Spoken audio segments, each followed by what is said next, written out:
wider European community. Clara Schumann, Brahms, who you mentioned, Grieg, Tchaikovsky, who apparently advised her to study orchestration, Dvorak, you mentioned, Mahler and Debussy, so she was certainly well connected in that. And so you mentioned a bit about the work, and the chorus certainly do a lot of singing this afternoon, both in this and in the Ode to Joy. Is it a particularly difficult rated piece for the chorus? The Mass by Ethel? Yeah, I think it really is, actually. I think it's an extremely difficult piece, but she does know how to write the voice very effectively. So again, when you think of Beethoven and Beethoven pushing the extremes of what a pianist can do, a violinist can do, and definitely, how many of you have sung Beethoven 9? Yeah? You know, it's one of it doesn't stop, it just gets higher and higher and faster and faster and longer and longer and louder and louder. It pushes people to the ends of their ability, to the point where they actually discover they can go even further. And that's the point of the piece. And I think, to a large extent, Ethel's piece has this sort of quality to it as well. She's a fantastic figure.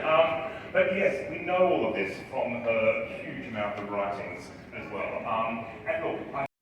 And placing them around our morals so they can play golf.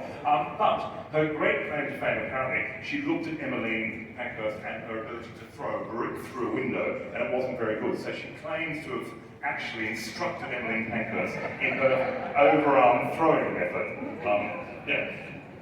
So you can get quite obsessed by this, as you can tell I am. So the piece that she composed around this time is called Songs of Sunrise, and one of the items in that we'll hear this afternoon is March of the Women, which ended up being the suffragettes' battle hymn. And Ethel is even said to have conducted a performance of this while she was in Holloway Prison.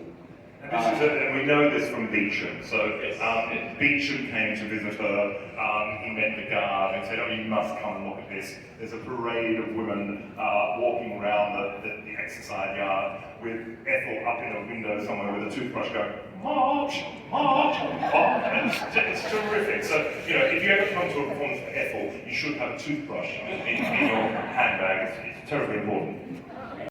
The synchronicity between the fact that Beethoven lost his hearing but continues to compose one of the greatest works we now have, when Ethel starts to go deaf. So it really is a shame. For her 75th birthday, I think, at Royal Albert Hall, they played the entire Mass. She couldn't hear a single note of it by that stage. So I think it's a great shame that she decided to give up music entirely and devote herself to writing and people like Virginia Woolf.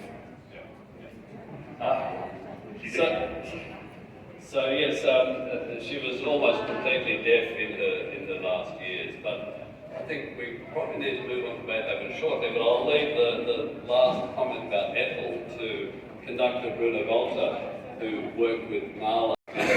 Oh, we must talk about it. Yes, I mean, everyone knows, well, nearly everyone knows this quite well. If that's the starting note, everyone sing the theme from Ode to Joy and la la.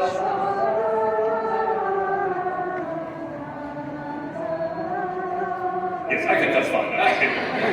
So, and perhaps it's been used in so many sort of celebrations, and it really is an anthem of joy and coming together and freedom. Probably the most famous, arguably, was Christmas Day 1989.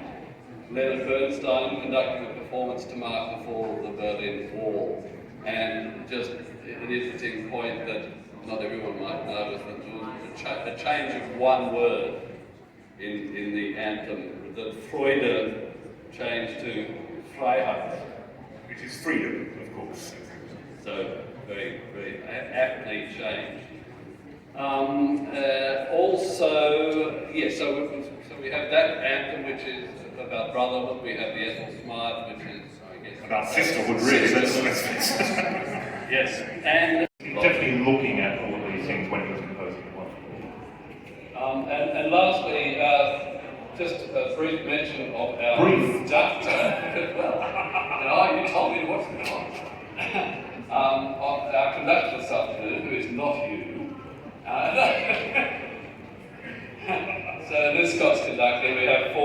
soloists, soprano Bronwyn Douglas, mezzo Helen Sherman, and tenor Brad Daly, and baritone Michael Hunter. Any particular things you want to say about any of those people? No, but I want to say something about Beethoven 9. And all I want to say is, we're just hearing the last movement, and just as you're listening to it, we know this from the conversation books that Beethoven kept, that effectively is dum, ta ta ta ta ta ta ta ta ta, this terrific sort of cacophony in the beginning, to which the double basses go pa da da da, which he said should be played in the style of a recitative. He's asking the cellos and basses to almost speak something, and we know from the conversation books exactly the sorts of words that they were meant to imagine. So they're effectively saying every single time, no, not that. That's too morbid, it's too bleak. So they go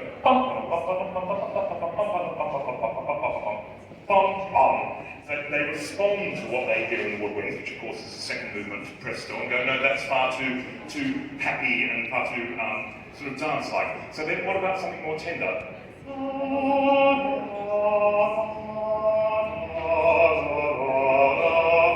Which is the third movement, and they go until eventually the woodwinds go, what about this?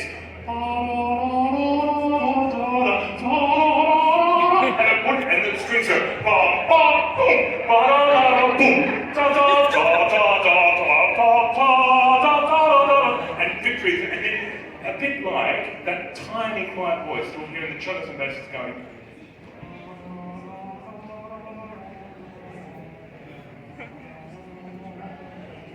So really, the way to listen to the final movement of Beethoven 9 is you're actually hearing the cogs, turning over in Beethoven's head going, how do you finish this? How do we find a melody, a text, a sound that can, in a sense, embrace all of humanity? And eventually he finds it in 5 notes. Dee-da, dee-da, dee-da, dee-da, dee-da, dee-da, dee-da, which can be sung by, as we've just demonstrated, virtually anyone, which is great. So I mean, that's the way to think about Beethoven 9. Listen to the introduction. It's literally ideas we've heard in the symphony prior to this being discarded, going, no, not that. And then eventually the bass says, friends, let's hear something more joyous. And then we hear, Freude schöner Götterfunken. It's the most extraordinary piece. I've never, ever time on it. It is extraordinary. And neither do we time right? The choir get a little bit tired of singing high notes, but apart from that. That's right, exactly. We're doing it next year, I believe, too. Yes, we are, Simone Young. Yes. So, thank you, Brett, for that, and you've almost previewed the Ode to Joy, and so people know exactly what to expect from that.